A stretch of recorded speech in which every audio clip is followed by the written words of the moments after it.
기도 한번 하고 하시죠. 예. 그러면 제가 간단히 기도하겠습니다. 하나님 네. 감사합니다. 이 축복된 모임을 허락해 주시고 또 우리가 집중하고 있는 이 모임에 하나님의 인도하심이 더 있기를 소원합니다. 강의하는 명 목사님, 또 우리 함께 나누는 우리 형제들 모두 이 내용들이 우리 속의 삶을 변화시키고 우리의 사역과 교회를 변화시키는 큰 은혜를 내려 주시옵소서. 예수님 이름으로 기도하옵나이다. 네, 네, 감사합니다. 이제 5번 강의 중에 앞에 3번은 사실 이제 제 첫 번째 작년에 나온 그 퓨처 처치의 내용입니다. 그 다음에 오늘하고 이제 다음 주에 2번은 지난달에 이제 제가 쓴 꿈을 이루는 삶이라는 책이죠. 그래서 그 2권을 미리 좀 읽으시라고 여러분이 부탁을 드렸는데요. 그래서 퓨처 처치는 주로 이제 목회자하고 이제 핵심 리더들이 읽으면 도움이 되는 거고요. 뭐 일반 성도도 읽으면 물론 도움이 되겠지만, 이 꿈을 이루는 삶이라는 거는 제가 작년 이제 가을에 은퇴한 다음에 한 30여 교회, 그 중에 3분의 2는 가정교회입니다. 그리고 3분의 1은 일반 교회인데, 이제 주로 작은 교회죠. 작은 교회들을 중심으로 해서 이렇게 집회를 금, 토, 일, 4번을 이렇게 하거든요. 금요일 날 저녁, 토요일 날 저녁, 그 다음에 주일 날에 오전과 오후. 그래서 오늘 여기도 제 그 집회 동참하신 분이 이제 몇 분 계시는데, 그러면서 이제 그 강의를 진행하면서 정리해서 나온 책이 이제 꿈을 이루는 삶이거든요. 그래서 이 책은 일반 성도들에게 또 더 나아가서는 비신자들에도 읽을 수 있도록 그래서 결국 우리 인간의 성공이라는 게 자기 꿈을 이루는 거잖아요. 그래서 그 꿈을 꾸고 이루고 하는 과정을 통해서 개인이 잘 되고 또 자기가 속한 공동체, 즉 교회도 잘 되게 하는 그래서 제가 이미 이제 여러 번에 대해 익숙합니다만 피처 셀프는 이제 개인의 꿈이 이루어지는 것이고 피처 처치는 공동체의 꿈이 이루어지는 것이거든요. 그런 식으로 정리를 해서 그 집회에서 다 하지 못한 이야기들을 거기다 좀 추가했고요. 또 집회로만 끝나는 게 아니라 그 이후에 후속 조치를 해서 그 책을 읽고 그래서 이제 저는 요새 이제 지금 몇 개가 그 꿈목장이라고 그래가지고 이 책을 가지고 12장으로 되어 있거든요. 12챕터로 되어 있는데 그래서 4파트로 이제 처음에는 그 책을 그냥 이제 낭독을 하면서 이제 읽는 거죠. 한 챕터씩. 그리고 읽은 다음에는 그걸 가지고 토론을 하는 거야. 한 30분. 토론한 다음에는 적용을 하기 위해서 소그룹으로 적용해서 그걸 가지고 발표를 하고 그다음에 마지막 4번째는 그걸 가지고 한 2, 30분 기도를 하는 거거든요. 통성으로 기도를 하고 이렇게 한 90분에서 2시간 정도 12번을 모여서 그 책을 가지고 개인의 꿈과 교회의 꿈을 이루게 하는 이제 그런 워크샵도 가능하게끔 이제 그렇게 만든 겁니다. 그래서 그 4파트, 이제 4부로 되어 있는데, 1부와 2부가 오늘 얘기고, 그 다음에 3부와 4부가 이제 다음 주에 이제 마무리하려고 그렇게 합니다. 그래서 지금 우리 그럼 교환을 읽어가면서 진행을 하겠습니다. 도입, 당신은 우연이 아니다. 우리는 이미 강의한 1, 2, 3을 통해 피처 처치의 비전과 신약교의 청사진, 실행 엔진까지 함께 살펴보았습니다. 이제 오늘 강의는 꿈을 이루는 삶의 1부와 2부, 즉 목적과 목표를 따라 꿈이 어떻게 설계되는지를 다룹니다. 제가 47년간의 목회 여정에서 도달한 결론은 단순합니다. 꿈은 막연한 소망이 아니라 하나님의 뜻 안에서 구체적으로 그려지고 믿음으로 선포되며 헌신으로 실행되는 살아있는 청사진이라는 것입니다. 그리고 그 청사진의 가장 깊은 뿌리는 2가지인데 첫째가 왜 꿈을 꾸는가 하는 꿈의 목적과 그 꿈을 어떻게 구체화할 것인가 하는 꿈을 이제 목표로 실행 계획까지 정리하는 것입니다. 그래서 이제 지금 우리가 같이 현장에서 모였으면 잠깐 이 나눔 질문을 했으면 하는데요. 우선 첫째로 지금 내가 품고 있는 꿈은 무엇인가? 꿈이 과연 무엇인가? 근데 그 꿈이 내가 원하는 것을 시작했는가? 아니면 하나님이 나를 왜 만드셨는가에서 이제 시작했는가? 내 안에 잠들어 있는 거룩한 야망이 있다면 무엇인가? 그래서 저는 이제 가정교회 목회자들의 입장에서는 이제 가정교회의 이른바 교회론과 목회 철학이 성경적이지 않습니까? 그래서 저는 이만한 그런 아, 어떤 교회의 그림이 저는 없다고 봐요. 근데 문제는 그것을 내 개인의 삶과 또 목회에서 좀 더 구체적으로 나에게 맞는 그런 하나님이 나에게 주신 그런 꿈으로 이것을 설계하고 또 그 꿈을 이루도 집중하는 이제 그런 실질적인 행동이 나는 중요하다고 보거든요. 근데 저는 우리 한국교회의 가장 큰 문제는 하나님이 주신 꿈을 확실하게 가지고 있지 않다는 것에 저는 문제라고 보거든요. 그래서 정말 꿈이 있는가? 아, 대부분 다 이렇게 뭔가 하다가 안 되는 이 패배주의 가운데 있거든요. 그래서 정말 성령께서 주시는 그 꿈만 있다면, 그리고 그 꿈이 날마다 현재의 삶에서 그것이 경험이 되고 있다면, 저는 얼마든지 지금도 건강한 교회 성장은 가능하다, 이렇게 보는 거거든요. 그래서 갈수록 그 꿈의 중요성을 이제 강조하게 되는데요. 그 영국의 사이먼 스큐비라는 사람이 쓴 What's Your Dream이라는 책이 있어요. 그래서 그 책을 여러분이 한 번씩 꼭 읽어보시면 좋을 것 같습니다. What's Your Dream. 그냥 우리말로도 번역을 What's Your Dream 이렇게 돼 있어요. 근데 저는 그 책을 읽고 굉장히 도전을 받았는데 이 사이먼 스큐비 굉장히 어려운 가운데에서 일찍 아버지를 여의고 노숙자 생활을 10대에서부터 했었습니다. 근데 어느 날 이제 결단을 하고 이제 꿈을 꾸기 시작했고 그래서 30대, 40대에 이른바 억만장자가 됐어요. 사업을 여러 채 성공을 하고 어마어마하게 돈을 벌었는데 돈이 목적이 아니라는 걸 깨닫고 새로운 꿈을 꾸게 되는데 그건 뭐냐면 1,000만 명을 자기 사업을 하게 해서 성공시키는 이제 그런 꿈을 꾸게 됐어요. 그래서 만나는 사람마다 이제 카메라를 대고 What's your dream? 당신의 꿈이 무엇입니까? 이렇게 이제 질문을 합니다. 그럴 때 10명 중에 한두 명이지만 내 꿈은 이겁니다. 나는 정말 멋진 요리사가 되어서 레스토랑을 하나 차리고 싶습니다. 예를 들어서 그렇게 확실하게 자기 꿈을 얘기하는 사람을 도와주는 은행을 설립했어요. 그게 이제 헬프뱅크라고 해서 그러니까 돈을 대출하는 게 아니라 꿈을 이루기 위한 모든 도움을 대출해주는. 그래서 전 세계에 이 사람이 한 900만 명의 네트워크를 가지고 있습니다. 이른바 자기 그 비전에 동참하는 사람을 그렇게 구축을 했어요. 그래서 그들이 자기의 시간과 물질과 재능을 기부해서 꿈을 가진 사람을 이제 도와주는 거예요. 그래서 그 꿈을 이야기하는 계단이라고 그래가지고 꿈 계단. 그래서 어느 한 건물에 계단을 올라가서 초인종을 누르면 화면이 카메라가 나와요. 그럼 거기서 자기가 자기의 꿈을 이야기합니다. 그러면 그걸 생중계해요, 전 세계에.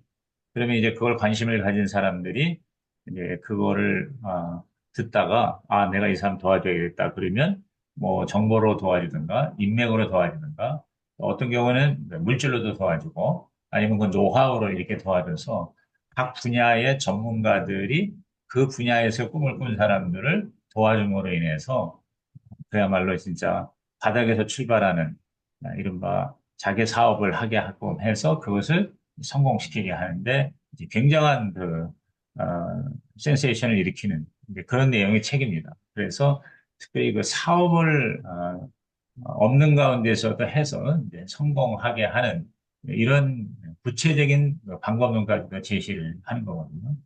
근데 이 책을 읽을 때 우리 개인의 꿈을 이루고 특히 이제 목회를 하는 목회자들에게도 엄청난 도움이 되는 그런 내용들이 굉장히 많습니다. 그래서 저는 그 책을 여러분이 한번 꼭 읽었으면 좋겠는데 이제 거기서 질문이 What's your dream? 당신의 꿈이 무엇입니까? 근데 이제 거기서 빠지는 게 우리 크리스찬 입장에서는 그 꿈이 자기만을 위한 물론 이제 공동체나 다른 이웃들을 위한 그런 뭐 사업이 되고 또 사업을 성공시키는 목적도 되지만 우리 입장에서는 하나님의 목적이거든요. 하나님께서 원하시는 그거에 초점을 이제 맞춰야 된다는 그런 자기의 적용이 필요하겠지만 그것은 굉장히 도움이 되는 책입니다. 꿈에 대한 책으로. 그래서 한번 여러분이 꼭 사이먼 스킵의 What's Your Dream이라는 책을 한번 여러분이 반드시 한번 읽었으면 좋겠다는 생각이 듭니다. 그 다음에 목적이 이끄는 삶, 꿈의 출발점, 당신은 우연이 아니다. 꿈을 이루는 삶, 1장은 단 한 문장으로 시작됩니다. 당신의 존재는 우연이 아니다. 당신의 존재는 우연이 아니다. 많은 사람이 꿈을 이야기할 때 내가 원하는 것을 출발하지만 하나님의 자녀로서의 꿈의 출발점은 하나님이 나를 왜 만드셨는가라는 목적의 질문이어야 합니다. 웨스트민스터 소율의 문답에서 사람의 제1되는 목적은 무엇인가? 하나님을 영화롭게 하고 영원토록 그를 즐거워하는 것이다. 이 고전적인 답변 안에 놀라운 비밀이 있습니다. 하나님의 영광과 인간의 행복, 하나님의 영광과 인간의 행복이 그리고 앤드로 연결되어 있다는 것입니다. 둘 중 하나를 선택하라고 하지 않습니다. 빅터 프랭클이 살아야 할 이유가 있는 자는 모든 어려움을 견뎌낸다고 한 것은 성경이 수천 년 전부터 가르쳐온 진리와 정확히 일치합니다. 인간은 목적을 위해 창조되었고 목적 안에서 비로소 살아 있습니다. 예레미야 29장 11절에 너희를 향한 나의 생각을 내가 아나니 평안이요 재앙이 아니니라 너희에게 미래와 희망을 주는 것이니라. 여기 미래와 희망을 준다는 게 바로 뭐예요? 꿈과 비전을 주신다는 걸로 저는 그렇게 해석을 하는데요. 하나님께서 우리에게 이 땅에 태어나서 어떻게 살아야 하는가, 무엇을 해야 하는가를 그 개인에게 꿈을 통해서 미래에 대한 꿈을 줌으로써 그 목적을 이루게 하신다는 거거든요. 그래서 저는 우리 예수님이 이제 우리 삶의 진정한 모델이고 또 완성이시잖아요. 근데 예수께서 요한복음 17장에 보면 4절과 5절에 기도하는 가운데 이런 말씀하시죠.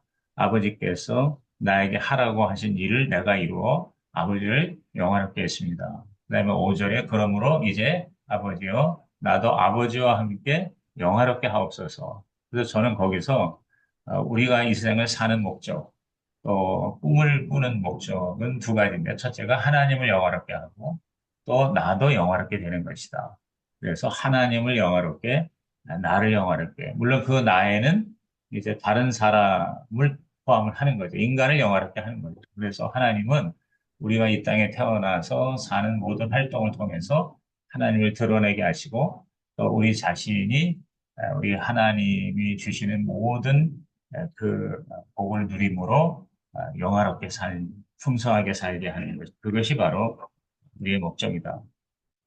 그래서 이제 그두 가지 목적을 이루는 것이 바로 우리가 꿈을 꾸는 이유다. 이렇게 얘기를 할 수가 있겠죠. 그 꿈의 영적인 필터, 이제 좀 더 구체적으로 다섯 가지 질문을 이제 한번 해보는 겁니다. 저는 모든 꿈을 영적 필터에 통과시키라고 권합니다.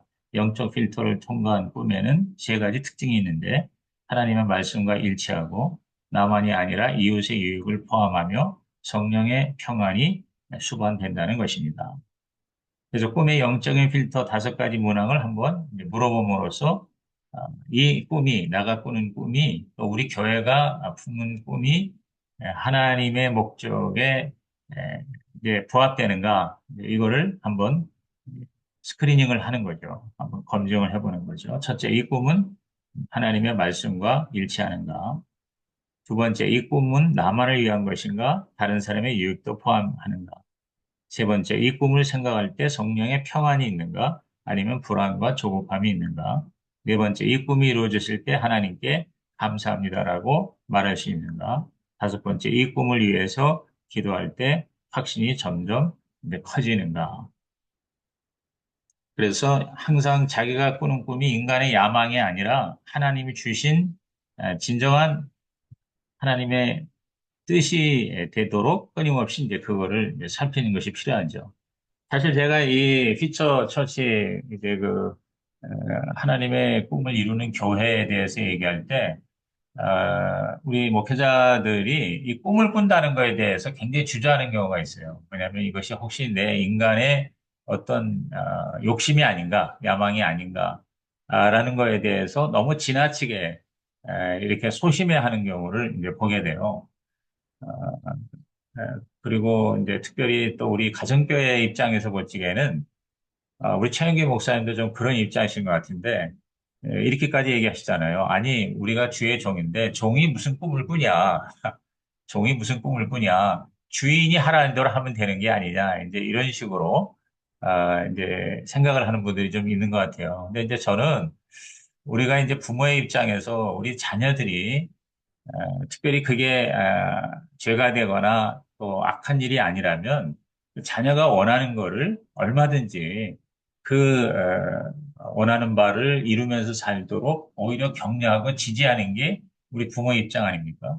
근데 저는 우리 하나님이 우리의 아버지로서 우리의 부모로서 육신의 부모보다도 더 우리를 사랑하고 격려하고 지지하는 분이시다.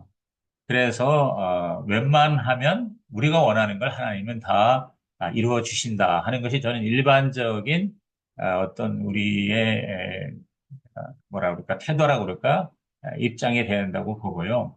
그리고 또 한 가지는 하나님께서 우리한테 단순히 내가 뭘 가지고 싶다 하고 싶다 하는 막연한 소망이 아니라 계속 내 마음 가운데 지치지 않게 계속 이렇게 일어나는 소원이 있다면 저는 그건 하나님이 주신 것이다. 그래서 하나님은 우리에게 어떤 일을 하게 할 때 억지로 하기 싫은 거를 시키시는 것이 아니라 우리로 하여금 하고 싶게 한다는 거죠. 그래서 하나님은 하나님의 뜻인데 우리가 원하는 것으로 우리는 이제 그렇게 느껴지게 한다 이 말이죠. 그래서 우리한테는 굉장히 하고 싶은 소원으로 하나님이 허락하셔서 당신의 뜻을 이루게 하신다. 저는 이제 그런 입장이거든요. 그래서 여러분이 계속해서, 계속 하고 싶은 거 있다면 저는 그게 바로 하나님이 주시는 소원이고 꿈이다. 그래서 저는 빌립보서 2장 13절의 말씀으로 이제 모든 말씀을 시작을 하는데 거기 보면 너희 안에서 행하시는 이는 하나님이시니 자기의 기쁘신 뜻을 위하여 그 자기의 기쁘신 뜻이라는 게 바로 하나님의 목적이잖아요. 너희로 소원을 두고 행하게 하신다. 그래서 하나님의 목적이 우리의 소원이 되게 하시는 방식으로 우리로 하여금 뭘 자꾸 하고 싶게 하시고 꿈을 꾸게 하시고 그것을 이루게 하신다. 저는 그렇게 보는 거거든요. 그래서 너무 우리가 이게 혹시 하나님이 원하는 게 아닌 게 아닌가? 내가 정말 원하는데 하나님의 뜻에 어긋나는 게 아닌가? 너무 이렇게 고민할 필요가 없다는 거죠. 그런 것 때문에 꿈을 적극적으로 꾸지 못하는 경우가 굉장히 많거든요. 그래서 성도들도 그런 성도가 굉장히 많더라고요. 그래서 저는 정말 거듭났고, 정말 하나님의 그 은혜 가운데 살겠다고, 그렇게 결심했다면, 예를 들어서 구체적으로, 십계명을 지키면서 살고, 또 주일 성수를 하고, 또 우리 뭔가 11조 생활까지 하는 이 정도의 울타리 아니라면 어떤 그런 꿈도 소원도 하나님이 기뻐하신다. 저는 그렇게 가이드할 필요가 있다. 목회적으로. 네, 그렇게 생각을 합니다. 그래서 거기 목적을 발견하는 세 가지 질문에서 삼소라는 것을 제가 굉장히 강조하는데 저는 세 가지 질문으로 한번 보는 거예요. 첫째가 소원이고요. 둘째가 소명이고, 셋째가 소질이라는 거죠. 아까 제가 빌립보서 2장 13절에서 우리 안에서 계시는 성령께서 우리에게 꿈과 소원을 주시는데, 에, 하나님의 기쁘신 뜻을 위하여, 이게 이제 소명이잖아요. 하나님이 원하시고 우리한테 시키신 일이죠. 소명 혹은 사명. 하나님이 부르신 거고, 그 다음에 소원을 주신다. 이건 소원이고, 우리에게 하고 싶게 하시고, 그 다음에 그걸 하게 하신다. 우리 세 번역에는 염원하게 하시고, 또 능력을 주신다. 염원과 능력. 그렇게 되어 있지 않습니까? 그래서 이 세 가지, 소원, 소명, 소질. 이걸로 삼위일체로 이렇게 한번 살펴보면, 이것이 교차할 때, 이것이 딱 맞을 때, 이것이 바로 하나님의 목적을 이루는 꿈이 되지 않냐. 그래서 우리 자녀들을 교육할 때도 무조건 성공하라, 무조건 공부 잘해라가 아니라 이 세 가지. 이 자녀가 정말 하고 싶은 게 뭘까, 원하는 게 뭘까. 그 다음에 하나님께서 이 아이에게 하라고 하신 게 뭘까. 그 다음에 이 아이가 정말 할 수 있는 것, 아, 하고 싶지만 또 능력이 안 되는 게 있잖아요. 그러니까 재능과 탤런트 또는 경험, 이런 거를 세 가지를 항상 살펴봐서 그 세 가지가 삼위일체가 되는 곳을 향해서 계속 나가게 하는 그런 자녀 양육이 진정한 아이를 위한 그런 교육이라 이렇게 보는 거거든요. 그래서 우리 이 목회도 그런 것 같아요. 이 목사가 되는 것도 이 삼소에 합당해야 된다.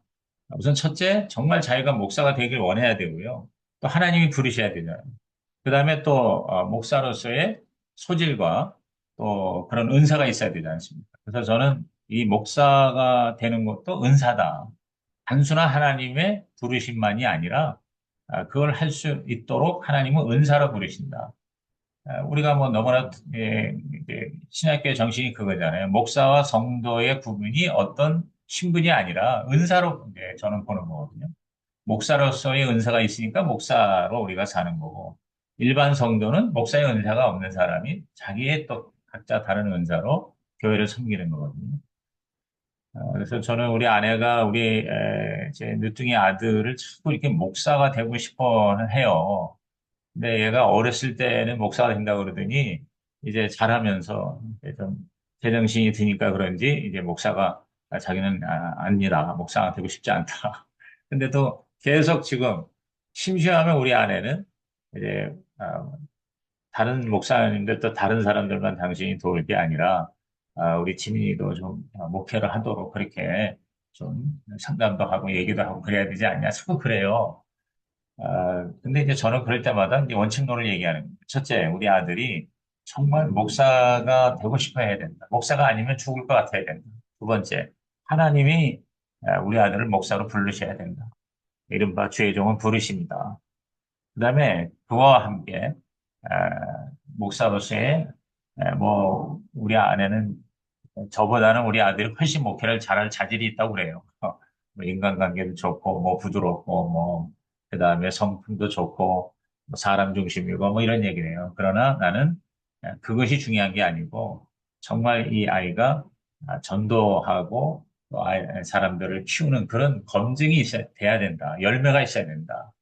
근데 그런 면에서 이제 제가 원심론을 얘기를 하거든요. 그래서 저는 이 삼소로 나의 꿈을 하나님의 목적에 부합되는가 이렇게 한번 스크리닝을 하는 것이 필요하다 이렇게 보는 겁니다. 그 다음에 두 번째 창조의 명령 꿈은 남기는 것이다. 이마고데이 하나님의 형상으로 창조하라. 창세기 1장 27절에서 28절에 하나님이 자기 형상 곧 하나님의 형상대로 사람을 창조하시되 생육하고 번성하여 땅에 충만하라 땅을 정복하라 다스리라 하시니라. 하나님은 무에서 유를 창조하시는 분입니다. 그 형상을 따라 지음받은 인간도 창조하는 존재입니다. 인간은 소비하기 위해서가 아니라 창조하기 위해 얻기 위해서가 아니라 남기기 위해 태어났습니다. 우울과 무기력의 공통 원인이 아무것도 하지 않는다는 데 있다는 저자의 인상적 관찰이 이를 뒷받침합니다. 창조하도록 설계된 존재가 창조할 때 비로소 살아있음을 느낍니다. 저는 그 하나님의 형상으로 우리 인간이 창조가 되었다고 할 때 하나님의 형상에 대해서 이제 여러 가지로 설명하잖아요. 뭐 영성과 또 인격성 이렇게 얘기하는데 저는 창조성을 굉장히 강조합니다. 창조성. 하나님이 창조주이듯이 우리 인간은 창조자이다. 그래서 인간이 창조된 목적은 창조하기 위함이다. 하나님의 창조를 완성하기 위해서 하나님은 우리를 창조의 파트너로 삼으셨다. 그래서 하나님은 자연을 창조하시고 인간은 그 자연 속에 문화와 문명과 도시를 창조함으로 하나님의 이 창조를 더 풍성하게 하는 거죠. 그래서 우리 인간이 삶을 사는 데 있어서 더 아름답게 풍성하게 살 수 있도록 하나님은 없던 걸 있게 하신다 이거죠. 그래서 아담과 하와를 만드신 다음에 에덴 동산을 새롭게 또 다스리게 하셨죠. 경작하게 하셨다는 말이 있고요. 또 여러 식물과 동물의 이름을 짓게 하셨다. 이른바 네이밍. 장명을 하게 하셨다. 이런 것들이 다 창조 행위거든요. 그래서, 그래서 인간만이 본능에 사는 게 아니라 계속 끊임없이 뭔가 새로운 거를 만들고 창조함으로써 이 세상을 더 풍성하게 아름답게 완성시켜 나가는 거. 그래서 저는 우리 인간을 하나님의 창조 파트너, 창조의 동역자로 하나님께서 그렇게 세우셨다는 거에 대해서 그래서 창조를 위해서는 꿈이 필요하고 꿈을 통해서 하나님은 창조하게 하신다. 없던 거를 생각하고 상상하게 함으로 그거를 눈에 보이는 아, 그런 물질로 만들어내는 것. 물론 이제 하나님은 무에서 유를 창조하셨지만 우리는 하나님이 창조한 것을 가지고 유에서 유를 창조하는 것이거든요. 네, 그게 바로 인간이 하나님을 닮았다고 하는 그러한 하나님의 형상으로 저는 이해를 하고 강조를 하고 있습니다. 그래서 우리 존재 자체가 바로 창조자이기 때문에 창조 활동을 하게 되고 그 창조 활동을 통해서 우리에게 뭔가 없던 것이 생기는 거죠. 소유가 되고 그리고 그걸 통해서 보다 더 인류를 풍성하게 계속해서 이제 유산을 남기는 이런 모든 것이 바로 하나님의 목적이다. 이렇게 보는 거거든요. 그래서 저는 그 벤자민 하드는 being, doing, having의 순서를 말했는데 저는 여기 한 단계를 더해서 living, 남기는 것이다. 그래서 우리는 창조자로서의 존재가 되고 창조 활동을 하고 그래서 새로운 것들을 만들어내고 그리고 그거를 유산으로 남기는 것. 그것이 바로 인생이다. 하나님의 형상으로 존재하고 그 정체성에 따라 행동하고 그 행동의 열매를 소유하며 궁극적으로 그 열매를 다음 세대에 남기는 것입니다. 꿈을 꿀 때 이런 질문을 던지라. 이 꿈이 이루어졌을 때 내가 이 세상에 무엇을 남기게 되는가? 만약 그 답이 나 자신의 만족의 것이라면 그 꿈은 아직 완성되지 않은 것이다. 그래서 개인의 5대 창조 영역에서 일과 가정과 기록과 사업과 관계, 이런 것들을 통해서 하나님은 우리로 하여금 창조하게 하고 풍성하게 하고 또 그것을 이제 남기게 하는 것이다. 그래서 저는 그 스티븐 카비가 인생을 정의할 때 인생은 살며 사랑하며 배우며 남기는 것이다라는 이 네 가지 영역을 얘기했거든요. 그래서 저는 가장 중요한 게 바로 남기는 것이다. 그래서 우리가 이 세상에 존재함으로써 뭔가 한 가지 의미 있고 가치 있는 그런 하나님의 영광을 드러내면서 그거를 남겨서 우리 후손에게 유산으로 넘겨주는 것. 그것이 바로 우리 인간 존재의 목적이다. 이렇게 보는 거죠. 그래서 그런 목적을 이루기 위해서 하나님은 우리에게 창조하게 하시고 또 창조하기 위해서 우리가 꿈을 꾸고 그 꿈을 이루는 그런 활동으로 창조의 삶을 살게 되는 것이다. 또 교회의 5대 창조 영역에는 개인의 창조가 있다면 공동체의 창조도 있습니다.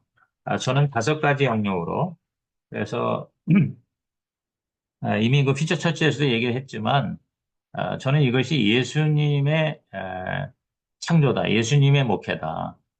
주저스 미니스터리다. 그래서 예수께서 이 땅에 계실 때 하신 일이 5가지인데 첫째가 전도고요. 프리칭. 둘째가 제자 양육이죠. 티칭이고 그 다음에 셋째가 병자를 고치시고 또 귀신 들린 자를 자유케 하셨죠. 그래서 치유죠. 그래서 마태복음 4장 23절 우리가 너무 잘 알죠. 가르치시고 전파하시고 고치셨다 이렇게 얘기하는데 그거는 이 3가지에다가 저는 예수께서 하신 중요한 일이 기도를 하셨다.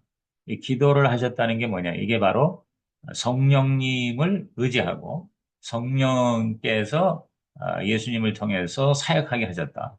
그래서 저는 예수님께서는 하나님의 아들이시고 또 신성을 가지셨지만 그 신성을 사용하지 않으시고 이 땅에 계시는 동안은 철저하게 인간으로서 하나님의 성령을 의지해서 목회를 하셨다. 그래서 예수님이 나타내신 모든 기적들, 뭐 오병이어라든가 파도를 잠잠케 하는, 귀신을 쫓아내고 병을 고치셨던 거 이런 건 다 뭐냐면 예수님께서 당신의 신성을 직접 사용하신 게 아니라 성령님을 의지해서 그런 일을 하셨다. 왜냐하면 우리도 교회도 그렇게 할 수 있도록 성령을 통해서 사역할 수 있도록 하기 위함이다. 이렇게 보고요. 그러니까 그 성령을 의지하고 성령으로 사역을 하시기 위해서 예수님은 기도하셨다. 그래서 기도의 가장 중요한 목적은 하나님의 영이신 성령으로 충만케 되어 이를 감당할 수 있도록 하는 것이다. 그래서 저는 우리 목회에 또 우리 성경적인 신약교회의 가장 중요한 일이 바로 기도다. 성령의 충만을 위한 기도다. 그 다음에 예수께서 하신 가장 위대한 일은 바로 교회를 세우신 것이다. 그래서 내 교회를 세우리라 그랬잖아요. 그래서 예수님은 마지막 당신의 사역의 완성을 교회를 세움으로 그 교회가 자기의 목회와 사역을 계속해서 이어서 할 수 있도록 하셨다. 그래서 우리도 예수님의 목회를 하는 건강한 교회가 되기 위해서는 교회를 개척해야 된다. 그래서 저는 우리가 교회를 개척할 때부터 교회 개척을 생각하자. 근데 이거는 우리가 이제 교회를 우리가 개척을 해서 성장시켜서 분리 개척을 한다는 의미를 우리가 생각을 하는 거죠. 당연히 자연스러운 거죠. 근데 저는 우리 가정교회로 볼 때는 목장을 세우는 것도 하나의 처치 플랜팅이다. 교회 개척이다. 그리고 사실은 지금 같은 시대에는 하우스 처치, 즉 가정교회를 개척함으로써 교회를 개척하는 운동이 더 현실적이다. 너무 이제 교회 개척이 어렵잖아요. 그래서 저는 크게 중대형 교회가 분립해서 교회를 개척하는 것과 그 다음에 집에서부터 목장을 통해서 교회를 개척을 하는 것. 그래서 그 목장이 분가해서 여러 개의 목장이 되면 그게 하나의 교회로 이른바 이제 일반적인 교회로 시작을 하게 하고 또 평신도도 교회를 개척할 수 있다. 그러므로 그러니까 목녀가 가정에서 하우스 처치를 개척을 해서 너무 전도를 잘하고 양육을 잘해서 분가를 여러 개를 한다 이 말이에요. 그러면 검증이 된 거잖아요. 평신도지만 목회를 사역을 제대로 할 수 있는 능력이 있구나. 이런 사람을 신학교로 보내서 신학을 하게 해서 교회를 개척하는 것이 저는 성공률이 높아지는 것이고 그리고 그 목회자 자신도 행복하고 또 그 교회 성도들도 저는 행복한 그런 교회 개척이 될 수 있다 이렇게 보는 겁니다. 그래서 저는 이 가정교회 운동에 아주 강력한 그런 강점 중에 하나가 바로 예수님의 목회를 그대로 할 수 있는데 뭐 특별한 어떤 조치가 없이 그게 바로 뭐냐 목장 개척이거든요. 목장 개척. 그래서 저는 예수께서 하신 목회를 그대로 하는 그런 꿈을 이루는데 저는 이 가정교회가 너무 적합하다. 그래서 그 교회라는 개념을 우리가 지금 목장도 교회잖아요. 그러니까 목장을 집에서부터 집이 교회가 되고 그리고 평신도도 목회자가 되고 그리고 그 작은 그룹이 바로 교회 개척의 형태로 그렇게 확산될 수 있다는 점에서 저는 가정교회가 성경적인 신약교회 또는 예수님과 같은 목회를 하는 교회 되는 데 있어서 가장 현실적인 대안이다. 이런 확신을 더 계속 가지게 됩니다. 그 다음에 피처 셀프와 피처 처치, 동전의 양면, 나만 잘 되는 신앙의 한계, 피처 셀프, 벤자민 하드와 10배 법칙, 그랜트 카돈. 그래서 저는 요새 이 그랜트 카돈의 두 책을 집중적으로 읽고 있습니다. 10배의 법칙과 집착의 법칙이라는 책이 있어요. 그 책을 읽으면 굉장히 마음이 뜨거워지니까 한번 여러분이 관심이 있으면 꼭 사서 읽으시기 바랍니다. 이 두 책이 강력한 통찰을 주지만 두 책 모두 개인의 초점이 맞춰져 있습니다. 그러나 성경은 결코 나만을 말하지 않습니다. 아브라함이 받은 축복의 목적은 땅의 모든 족속이 너로 말미암아 복을 얻을 것이라 였고 요셉의 총리직은 가족과 민족을 살리는 것이었습니다. 그다음에 두 번째, 공동체만 강조하는 신앙의 한계. 반대로 교회를 위해 개인을 희생시키는 공동체주의도 위험합니다. 저는 47년 사역 중에 교회 일에 열심이지만 자녀 교육에는 실패한 목사, 성도들의 신방에는 철저하지만 자기 아내와의 관계는 엉망인 사역자, 교회를 위해 밤낮 없이 뛰지만 자신의 건강은 돌보지 않아 결국 쓰러지는 동역자를 수없이 보았습니다. 개인의 꿈을 무시하는 공동체는 결국 공동체 자체도 무너뜨립니다. 그래서 저는 우리 자꾸 교회 성장을 이제 이렇게 추구하다 보면 이 개인이 희생되는 경우가 굉장히 많지 않습니까? 그래서 앞으로는 개인도 잘 되고 교회도 잘 되는 그게 바로 개인의 꿈이 이루어지고 공동체의 꿈이 이루어지는 이 두 가지가 하나가 되는 쪽으로 모든 목회에 포커스를 맞추는 것이 필요하다. 그래서 개인이 잘 되는 개인의 꿈이 이루어지는 것이 퓨처 셀프고 그다음에 교회 공동체의 꿈이 이루어지는 것이 바로 퓨처 처치다. 그래서 이 두 퓨처 셀프와 퓨처 처치의 양 날개로 목회하거나 신앙생활을 하게 하는 이런 쪽으로 나갈 때 성도들이 교회를 위해서 즐겁게 일할 수 있고 교회는 또 개인을 끊임없이 살려내는 그들의 꿈을 이루게 함으로 교회를 더 건강하게 하는 이러한 두 구조로 나가는 것이 물론 다 지금 그렇게 하고 있다고 그러지만 많은 경우 우리 목회자 입장에서는 교회를 우선하게 되는 거거든요. 또 개인 우리 성대 입장에서는 교회보다 자기가 뭔가 복받고 잘 되는 쪽으로 이제 생각을 한단 말이죠. 여기서 이 건강한 교회 성장에 어떤 그 문제가 생기고 있다고 이렇게 보는 거거든요. 그래서 두 날개 원리로 해서 피처 셀프는 하나님이 나를 부르신 목적에 따라 미래에 내가 되어야 할 모습을 선명하게 그리고 그 모습을 향해 현재를 변화시키는 것.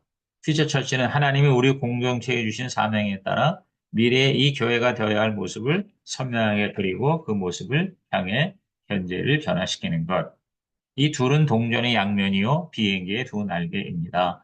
퓨처 셀프 없이 퓨처 처치는 불가능합니다. 교회는 성도 개개인으로 구성되기에 동시에 퓨처 처치 없이 퓨처 셀프도 불완전합니다. 인간은 혼자 살도록 만들어지지 않았기에. 그래서 저는 이제 집회 때 첫날에 그걸 강조하거든요. 뭐냐면 너무 그 교회, 하나님의 꿈을 이루는 교회 이렇게 얘기하면 성도들의 입장에서는 자기하고 별로 상관이 없다고 보면 또 교회가 잘 되라고 하는 얘기냐. 아, 그러니까 우리가 교회를 위해서 희생하는 거냐. 이런 이분법적인 생각으로 볼 때는 이제 그런 생각을 하기가 쉬워요. 그래서 저는 교회론부터 먼저 얘기하는 거죠. 교회가 과연 뭐냐. 첫째, 교회는 예수님의 몸이다. 그래서 교회는 바로 예수님이다. 2000년 전에 예수님이 다시 이 땅에 성육신 하신 것이 바로 교회다.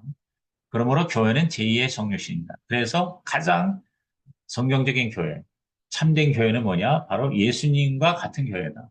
그래서 이제 예수님이 하신 일이 뭐냐, 그럼. 그러니까 예수님이 하신 일을 그대로 하는 교회가 진짜 교회다. 성경적인 교회다. 그럼 예수님이 하신 일이 뭐냐? 아까 제가 얘기한 다섯 가지입니다. 가르치시고, 전파하시고, 고치시고, 기도하시고, 교회를 세우셨다. 그래서 우리 교회는 바로 이 다섯 가지를 위해서 존재한다. 이렇게 얘기하고 그다음에 두 번째 교회가 뭐냐? 교회는 바로 우리 자신이 교회다. 그리스도의 몸을 이루는 지체로서 우리가 바로 그 교회의 손과 발이 되고 또 성경에 우리를 바로 하나님의 가족으로서의 교회라고 얘기했고 너희 안에 성령이 거하시는 전인 줄 알지 못하느냐 그랬다. 그러니까 우리 한 사람 한 사람이 바로 교회다. 그러므로 내가 교회를 다니는 게 아니라 내가 바로 교회다. 이것을 이제 처음부터 확실히 강조를 하면 교회 따로 나 따로가 아니란 말이죠. 그래서 내가 잘 되는 게 교회가 잘 되는 거고 교회가 잘 되는 게 내가 되는 거예요. 그래서 예를 들어서 제가 지난번에도 글을 썼지만 20명, 30명밖에 안 되는 교회일지라도 그 교회 중에 한 개인이 정말 꿈이 이루어졌어요. 그래서 엄청나게 뭐 예를 들어서 사업이 잘 돼서 돈을 많이 벌었다 이 말이에요. 그러면 그 개인이 돈을 많이 버는 게 아니라 이 사람이 자기가 교회라는 정체성이 일치가 된다면 그 번 돈을 가지고 어떻게 해요? 교회를 세운다 이 말이에요. 그러니까 내 걸 가지고 교회에다가 준다가 아니라 내가 바로 교회니까 내가 가진 이 돈으로 나를 세운다. 이 교회를 세운다. 그렇게 할 때 뭐냐, 내가 뭐 교회를 위해서 희생했다 하는 생각이 아니고 바로 내가 나를 위해서 투자한 것이다. 이렇게 볼 수 있는 거거든요. 그래서 제가 한 달 전에 이 우리 제 집 바로 옆에 한 20명, 한 30명도 안 모이는 교회가 10몇 년 동안, 11년 동안을 이제 개척을 하면서 지하에 있었어요. 근데 그 20명밖에 안 되는 성도 중에 한 사람이 뭐 사업을 했는지 아니면 뭐 어떻게 뭐 자기 돈을 했는지 하여튼 4억을 일시에 이제 헌금을 한 거란 말이에요. 그래서 그 4억을 가지고 그 지하에서 탈출을 한 거예요. 그래서 바로 앞에 4층, 5층에 150평을 얻어서 그거를 이제 인테리어를 너무 예쁘게 잘했더라고요. 그래서 그것 때문에 교회가 갑자기 그냥 급상승하는 거예요. 그렇게 헌신한 결과. 그래서 그 교회가 지하에서 탈출해서 지상으로 올라가면서 멋있는 교회를 하니까 전도가 훨씬 잘 되는 거죠. 사람들이 오기도 좋고 또 그곳에 와서 너무 좋은 분위기에 정착을 하게 되고 그래서 이제 그런 사례를 보면서 우리가 자꾸 헌신을 특히 이제 가정교회는 이 헌신에 대한 얘기를 너무 많이 하거든요. 근데 이러다 보니까 이제 쉽게 말하면 이제 성도들이 헌신된 사람들은 기쁨으로 하는데 더 많은 사람의 경우에는 이게 스트레스가 되는 거예요. 그래서 저는 이 퓨처 셀프와 퓨처 처치를 하나로 묶어서 일심동체로 만들어서 이거를 계속 꿈을 이제 이루게 하는. 그래서 개인의 꿈이 바로 교회의 꿈이 되고 교회의 꿈이 바로 개인의 꿈이 되게 하는 이 동전의 두 양면, 비행기의 두 날개 의식 이거를 좀 우리가 스터디하고 이거를 제대로 잘 가르치면 제가 볼 때 우리 목회자 입장에서도 교회 부흥에 굉장한 힘을 얻을 수가 있다. 그래서 너무 교회를 키우려고 하지 말고 성도의 꿈을 이루게 하는 성도를 성공시키는 목회. 한 사람 한 사람이 잘 되게 하는 목회에 좀 더 우리가 관심을 갖는 것. 그것이 앞으로는 특히 교회를 떠난, 교회의 실망에서 떠난 사람이 더 많잖아요. 그래서 그런 사람들 회복 성장을 위해서는 저는 이 꿈을 이루게 하는 목회, 이것이 너무너무 중요하다. 그리고 이건 먹혀 들어간다. 저는 그렇게 확신합니다. 자, 남은 시간은 꿈을 목표로 바꾸는 순간 청사진과 설계도, 꿈에 뼈를 넣어라. 꿈은 청사진이고 목표는 설계도입니다. 청사진만으로는 건물이 서지 않습니다. 스티븐 코비의 정신적인 창조, 물질적인 창조에 저자는 한 단계를 더합니다. 구조적인 창조, 마음속에 꿈이 그려지면 정신적인 창조, 그것을 구체적인 목표와 계획으로 구조화하고 구조적인 창조, 그 구조에 따라 실행하는 물질적인 창조, 꿈이 현실이 됩니다. 그래서 이제 제가 이제 강조한 게 결과 목표와 행동 목표라는 거죠. 결과 목표는 궁극적으로 내가 원하는 최종의 결과가 이제 결과 목표고 행동 목표는 그 결과 목표를 이루기 위해서 단계별로 내가 직접 컨트롤할 수 있는 그러한 행동이거든요. 예를 들어서 내가 300명 교회를 세운다 할 때 이건 결과 목표잖아요. 그러면 그 300명 교회를 세우는 목표를 위한 행동 목표가 있다. 근데 이건 이제 다른 말로 말하면 액션 플랜이거든요. 이제 실행 계획인데 내가 300명 교회를 세우기 위해서 어떻게 해야 되냐? 적어도 매주 한 명의 비신자를 만나서 복음을 전한다. 이렇게 단계별로 뭐 1년에 얼마, 또 분기별로 얼마, 그다음에 또 월별로, 주별로 이런 식으로. 그래서 거기에 그런 예시를 거기다 얘기를 했거든요. 그러니까 이 결과 목표, 행동 목표를 이해하지 않으면 우리가 큰 목표를 세우는데 그게 결국은 하나의 희망사항에 불과한 경우가 굉장히 많거든요. 연초 연말에 우리들이 올해의 목표 이렇게 세우지만 그 결과 목표거든요. 근데 그 결과 목표를 위한 행동 목표를 구체적으로 실제적으로 세우지 않으면 결국은 도루묵이 되는 것이죠. 아무 의미가 없는 그런 것이 되는 거거든요. 그래서 우리가 목표를 이제 적을 때 완료형과 긍정형 목표로 문장을 작성하는 거. 그래서 이미 이루어진 것처럼 그렇게 완료형으로 쓰고 돼 긍정적으로 쓰라는 거죠. 그래서 결과 목표를 세우고 행동 목표로 전환하고 완료형 긍정형으로 선포하는 거. 그래서 저는 기상 확실이라고 이제 여러분들이 이제 많이 들었잖아요. 근데 제가 일부러 계속 매일 글을 여러분에게 보내는데 제가 어제도 설교하면서 이 기상 확실에 대해서 더 제가 확신을 갖게 됐는데 되게 이제 꿈을 꾸는데 그 꿈을 이루는 그 어떤 과정이 철저하지 않으면 그 꿈은 그냥 하나의 망상에 불과하거든요. 첫째가 기록하는 거예요. 반드시 꿈은 종이에다 써야 됩니다. 기록을 하는데 근데 이걸 1년에 한 번 쓰는 게 아니라 매일 쓴다는 거예요. 매일 쓰는. 특히 그 그랜트 카돈의 책을 읽어보면 이분은 30년 동안 하루도 안 빠지고 매일 아침 자기의 꿈을 이루기 위한 목표를 종이에 썼다는 겁니다.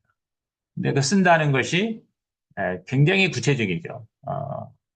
그래서 매일 그게 달라진다는 거예요. 쓰다 보니까 자기의 그 목표가 수정 보완이 된다는 거예요. 더 목표가 업그레이드가 될 뿐만 아니라 또 현실적으로 이렇게 거기 자기의 적절하게 수준에 맞는 걸로 끊임없이 이렇게. 그러니까 이 꿈을 쓴다는 것, 목표를 쓴다는 것이 그냥 단순한 한 문장으로 쓰는 게 아니에요. 그래서 이 사람은 거의 한 시간씩 이 꿈을 기록을 한다는 거예요. 꿈을 기록한다. 그래서 우선 예를 들어서 처음에 이제 목표를 세울 때 자기의 꿈을 우리가 적을 때 이게 확실하지 않은 경우에는 종이 한 장에다가 자기가 하고 싶은 거를 있는 대로 다 쓰라는 거예요. 20가지가 되든 뭐 100가지가 되든. 그러면서 그걸 계속해서 이제 이렇게 정리를 하는 거예요. 그래서 가장 우선순위로 가장 원하는 게 뭔가 원하는 것부터 이제 이렇게 해서 10가지, 그걸 다시 또 3가지 이런 식으로 하고 그것을 이루기 위한 그러니까 이런 거를 계속 생각하면서 이 기록을 하는데 진짜 뭐 1, 2분이 아니라 10분, 20분, 30분 걸릴 수가 있다는 거예요. 그래서 하여튼 그 꿈을 이루기 위해서 꼭 목표 이렇게 설정하는 문장만 쓰는 게 아니라 그 꿈을 이루기 위한 나의 모든 이 삶을 거기다 기록하는 거예요. 그래서 저는 이 기록의 중요성, 기록이 기억을 지배한다. 하박국 2장 2절에 보면 여호와께서 하박국에게 내가 너희에게 주는 이 계시를 기록하되 판에 새기며 달려가면서 읽으라 하는 그런 말이 나오거든요. 그래서 이 기록이 얼마나 중요하다는 것을 저는 요새 계속 글을 쓰면서 꼭 목표문을 쓴다는 게 아니라 내가 지금 꿈을 이루기 위해서 활동하는 모든 것을 기록하는 거예요. 그래서 저는 일기를 쓰는 게 굉장히 중요하다고 생각해요. 그래서 저는 PDS 일기를 쓰는데 P, plan, D, do, S는 C입니다. 그래서 내가 계획하고 그거를 행하고 그다음에 그것이 제대로 됐는가를 리뷰하는 거예요. 그걸 보는 거예요. 그래서 잘한 것은 하나님께 감사하고 감사 세 가지 쓰고 안 된 것은 반성하고 회개하고 그래서 반드시 내가 내일부터는 이걸 안 해야 되겠다. 이런 거를 다 기록을 하는 겁니다. 그런 다이어리가 나와 있는 게 있습니다. 상상 스퀘어에서 나와 있는 거. 그래서 저는 그거를 지금 이제 3년째 쓰고 있거든요. 굉장히 도움이 됩니다. 그래서 자기 전에 쓰든가 아니면 아침에 일어나서 어제 하루를 이제 돌아보면서 쓰든가. 그래서 항상 먼저 하루를 어떻게 보낼 것인가 하는 플랜을 쓰는 거예요. 그 다음에 그거를 가지고 뭐 시간별로 이렇게 내가 그 계획한 대로 됐는가를 내가 행한 거를 거기다 또 쓰는 겁니다. 그리고 그걸 가지고 마지막 맨 밑에 보면 오늘 하루를 마무리하고 마감하는 그래서 그거를 리뷰하는 C 하는 보는 그런 거를 이렇게 매일 한 페이지씩 기록을 하거든요. 근데 이것이 굉장히 우리가 꿈을 이루고 또 목표를 성취하는데 굉장히 도움이 됩니다. 그래서 여러분이 반드시 이 기록, 그 다음에 두 번째가 상상입니다. 그 내 꿈을 기록하고 목표를 쓴 것을 가지고 계속 그것이 이루어진 거를 이제 상상하는 거예요. 거룩한 상상을 하는 겁니다. 그래서 상상에서 오감으로 느끼면서 오감이 뭐예요? 시각, 청각, 그다음에 미각, 그리고 촉각, 후각 이렇게 있잖아요. 그래서 생생하게 내 앞으로의 그 꿈이 이루어진 거를 미리 내가 경험을 하는 겁니다. 기도하면서, 상상하면서. 그래서 저는 이 상상 기도의 중요성. 그래서 개인적으로는 골방에서 상상하고, 교회적으로는 합심으로 통성으로 기도하고, 그래서 상상 기도와 통성 기도를 통해서 하나님이 주신 꿈을 이루는 그 경험을 하는 거예요. 경험을.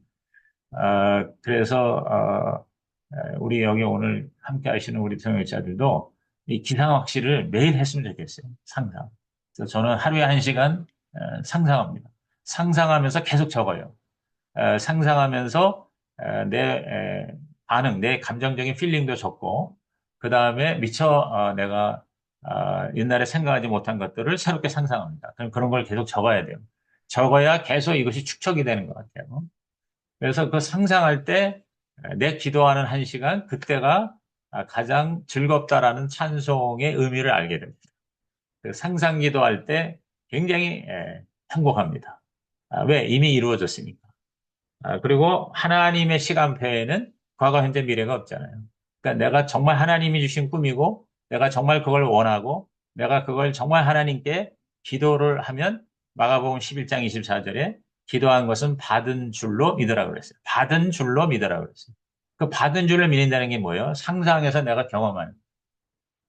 그래서 이미 하나님의 그 영역에서는 이미 이루어졌어요. 내 꿈은. 우리는 이제 미래이지만. 근데 그 하나님의 시선으로, 하나님의 관점으로 내가 들어가는 거. 그게 바로 믿음이거든요. 그래서 그 하나님의 시간 속으로, 공간 속으로 내가 들어가서 이미 이루어진 거를 내가 상상을 하게 되면 굉장히 세밀하게 구체적으로 그것이 이루어지거든요. 기상 확실, 확이라는 게 확언이거든요. 입으로 내가 그것을 계속 확증하는 겁니다. 컨펌하고 컨페스하는 거죠. 그래서 계속 입으로 내가 선포하고 시인하고 고백하는 거죠. 그거를 이렇게 하루를 살면서 계속 내 꿈이 이미 이루어진 거를 계속 입으로 얘기하는 겁니다. 이미 이루어졌다. 그리고 나는 너무 행복하다. 하나님께서 나를 통해서 일하신다. 하나님이 이루어주셨다. 우리 교회 반드시 그렇게 된다. 우리 교회는 우리 교회가 전도에서 영혼 구원에서 200명, 300명 앞으로 몇 년 내에 반드시 된다. 이런 식으로 끊임없이 입으로 계속 고백을 할 때, 뭐 양자 역학, 양자 물리학에서도 그런 얘기 하잖아요. 과학적으로 우리들의 이 생각과 우리들의 이 말, 이게 바로 에너지다. 그 에너지를 계속 투입하면 그게 결국은 현실화된다. 창조가 된다. 다시 말해서 상상이 현실이 되고 그 다음에 생각이 물질이 된다. 이런 얘기를 하지 않습니까? 근데 저는 그게 굉장히 성경에 근거가 있다고 봐요. 뭐 거기에 대해서 비판하는 사람도 있지만 그래서 우리가 성경에 보면 수없는 곳에서 상상, 생각, 그 사람의 생각이 바로 그 사람이다. 그러지 않습니까? 우리의 마음의 생각을 변화시킨다는 말이 얼마나 많이 있어요. 그 다음에 또 입술을 우리가 거룩하게 사용해야 된다는 거. 천지에 깔려 있습니다. 민수기에 보면 여호와께서 말씀하시기를 너의 말이 내 귀에 들리는 대로 내가 행하리라 그랬잖아요. 그러니까 우리 말이 굉장히 중요하다는 거예요. 말대로 된다는 거죠. 그래서 저는 기상 확실의 확언 계속해서 우리가 말로 선포하고 또 계속 우리 다른 사람에게 또 말을 하고 특히 목사의 입장에서는 우리가 강단에서 설교할 때나 또 사람들한테 말할 때가 얼마나 많아요. 그래서 그때 그 말이 굉장히 중요하다는 거예요. 제가 우리 지역 목자인 박창환 목사님이 몇 년 전에 그러더라고요. 이 가정교회 하는 게 이 가정교회 정신이 들어가려면 700번을 얘기해야 된다. 양반이 그런 얘기 하더라고요. 내가 그때 굉장히 공감했어요. 700번을 떠들어라. 계속 우리가 우리 하나님 우리에게 주신 꿈을 끝없이 반복해서 단반지 해야 된다. 그 다음에 마지막으로 이제 실행이죠. 실행. 그래서 그 실행에 관해서는 이제 다음 시간에 지금 이제 1부, 2부는 목적과 목표고요. 그 다음에 3부, 4부가 바로 믿음과 헌신입니다. 그래서 그때 이제 실행에 대해서 그렇게 설명, 같이 공부하도록 그렇게 하겠습니다. 자, 시간이 8시가 돼서 여기서 마치고요. 여러분이 가지고 있는 교환에서 그 워크샵은 한번 다 끝나고 난 다음에 개인적으로 꼭 한번 써보십시오. 그래서 여기 있는 거를 대로 할 필요는 없으나 한번 피처 셀프와 피처 처치 그거를 여러분 개인의 꿈을 얘기하고 여러분 교회의 꿈을 그리고 목표를 한번 이렇게 종이에 다시 한번 적으셔서 이미 가지고 있겠지만 특별히 이제 제가 가서 집회한 교회 목사님들은 이미 다 가지고 있어서 지금 실행을 하고 있겠지만 다시 한번 그거를. 근데 이제 제가 보니까 이번에 제가 6개월 만에 우리 6개월 전에 집회한 그 여주에 있는 교회 가서 한 2박 3일 제가 애프터 코칭을 좀 했습니다. 휴가 겸 가가지고 했는데 쉽게 말하면 그때 얘기하고 은혜 받고 도전 받고 발표하고 한 것들을 목사님부터가 그거를 뭐냐면 실행을 안 하는 거예요. 그래서 제가 2박 3일 붙들어 놓고 굉장히 강력하게 구체적으로 그리고 여러 가지 힘들어요. 여주에 있는 시골 교회, 집안, 뭐, 그 어떤 마을 사람들만 집중으로 50년 이상 된 그 교회인데, 제가 다 이제 돌아보면서 그 150가구를 다 한번 이렇게 그 골목을 돌면서 다 이제 살펴봤어요. 누구는, 우리 교회 나오는 어느 권사고, 이 사람은 VIP고, 이 사람은 뭐 이주한 사람이고, 이 사람은 별장으로 있는 사람이 이렇게 다 이제 살펴봤는데, 거기서 양쪽으로 두 배, 세 배 될 확률이 사실 쉽지가 않아요. 그런데 시내에서 15분 거리. 그러면 시내를 공략하는 방법에 대해서 같이 이제 전략을 짠 거죠. 그래서 거기에 목장이 한 개가 두 개가 있대요. 그러면 그 목장을 집중적으로 지원을 하고, 목사님도 나가서 그 목장, 또 하나의 목장을 개척을 하고, 그리고 하루에 2시간, 3시간은 무조건 시내에 나가라. 나가서 미친 척하고 노방전도 하고, 그 다음에 그 목장 있는 집의 주위에 반경 한 1km 500m에 있는 모든 상점과 그 다음에 식당과 상가를 돌면서 계속 개인 전도를 해라. 김인중 목사님은 40년, 50년 목회에 사형리, CCC에 사형리 가지고 2만 명을 전도했다는, 2만 명을 개인 전도했다는 거예요. 그래서 그 교회가 뭐 1만 명 이상 되는 교회가 되고 건강한 대형 교회가 됐잖아요. 그러니까 이제는 목사가 미친 척하고 개인적으로 전도하지 않으면 성도들이 전도할 생각을 가지지 않는다. 그래서 제가 김민종 목사님이나 또 최근에 우리 하남에 있는 김태규 목사 그런 예를 들면서 근데 이제 그게 어쨌든 먹혀서 다시 저한테 보내왔어요. 자기의 피처 처치를 자세하게 써가지고, 그래서 자기가 이제부터 월요일부터 금요일까지는 무조건 아침에 1시간, 2시간 기도하고, 그 다음에 시내로 나가서 사모와 함께 개인전도 하겠다. 이제 그런 식으로 이제 이런 계획서를 써냈거든요. 그래서 중요한 게 뭐냐. 이거를 매일 하는 거예요. 매일 해야 됩니다. 매일 하지 않으면 사실은 아무리 좋은 꿈에 대한 청사진도 소용이 없는 거죠. 그래서 이제 저도 이거를 이제 저희 FCI 사역을 위해서 제가 세운 목표가 있거든요. 그래서 이걸 이루기 위해서 어쨌든 하는 거예요. 그래서 제가 이번 주에도, 지난주에도 이렇게 그곳에 와서 이제 생활을 하면서 보면요. 가만히 앉아있으면 아무것도 없어요. 근데 일단 약간 좀 하기 싫고, 그 다음에 주저가 되고, 망설이더라도 일단 좋은 거는 무조건 해보는 거예요. 나가는 거예요. 그래서 반드시 그러니까 좋은 결과들이 있어요. 전혀 새로운 사람을 만나게 되고, 새로운 기회를 얻게 되고, 또 새로운 즐거운 경험을 하게 한단 말이죠. 안 좋은 경험도 우리에게 굉장히 도움이 되죠. 그래서 이제 제가 우리 아내하고도 요새 제가 이제 은퇴 후에 모든 이 사역들 보면은요, 어쨌든 실행을 하면 좋은 결과가 열매가 기다리고 있더라고요. 그래서 우리가 이제 요새 자주 쓰는 말이 나가면 있고 안 나가면 없다. 이 말은 진리입니다. 나가면 있고 안 나가면 없습니다. 아, 이상입니다. 혹시 뭐 질문이나 또 다른 얘기 있으면 같이 나누시죠.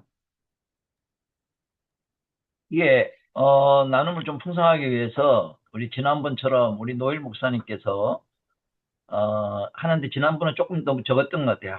지금 우리 여기 지금 총 몇 명이죠? 15명? 아마 세 개조로 하면 한 5명 정도 되니까 세 개조로 무작위로 소그룹 나눴다가 그다음에 다시 돌아오는 걸로 지난번처럼 다시 뭐라 그럴까 없애지 마시고 홈페이지를 예 지금 해서 시간이 한 5명이니까 한 사람당 한 3, 4분씩 나누면 한 15분 정도 이렇게 내지 20분 정도 나누고 마지막 25분까지 다시 다 돌아오는 걸로 그렇게 하도록 하겠습니다. 예, 조를 좀 나눠주시기 바랍니다. 조를 나누어서 하는 거는 오늘 들으면서 든 생각이나 뭐라 마음껏 편안하게 얘기하시면 되겠습니다.